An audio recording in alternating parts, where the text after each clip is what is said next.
في القرن العشرين، برز اسم الفنان نصر سيف كنجم أسطوري في صناعة السينما المصرية.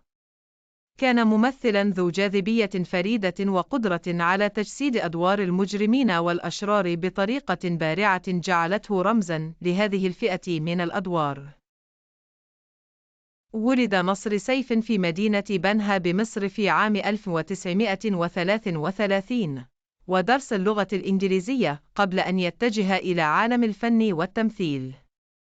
منذ بداياته في السينما، مثلته أدوار تتراوح بين السفاح والمحتال إلى زعماء العصابات. تمكن نصر سيف من ترسيخ اسمه في تاريخ السينما المصرية بأدائه المتميز، خاصة بقدرته على دمج البراعة التمثيلية مع الحس الفكاهي في بعض الأحيان.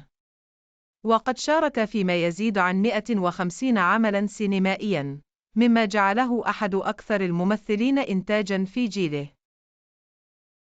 رغم تخصصه في أدوار الشر والصرامة، إلا أن شخصيته الحقيقية كانت عكس ذلك تماماً.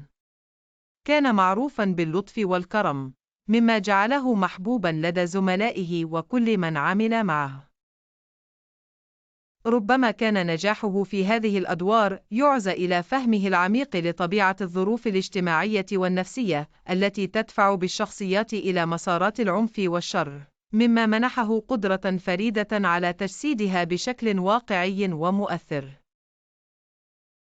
توفي نصر سيف في عام 1996، لكن إرثه الفني لا يزال حياً ويذكر بإعجاب كبير.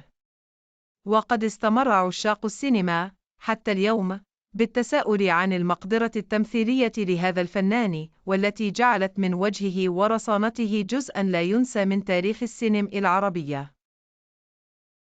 تعد أدوار نصر سيف دراسة حالة في كيفية تجسيد الشر على الشاشة بطريقة تجعل المشاهد يتفاعل معها، دون أن تثير فيه الاشمئزاز، بل تدفعه لفهم ما وراء تلك المظاهر السطحية للشخصيات التي قدمها.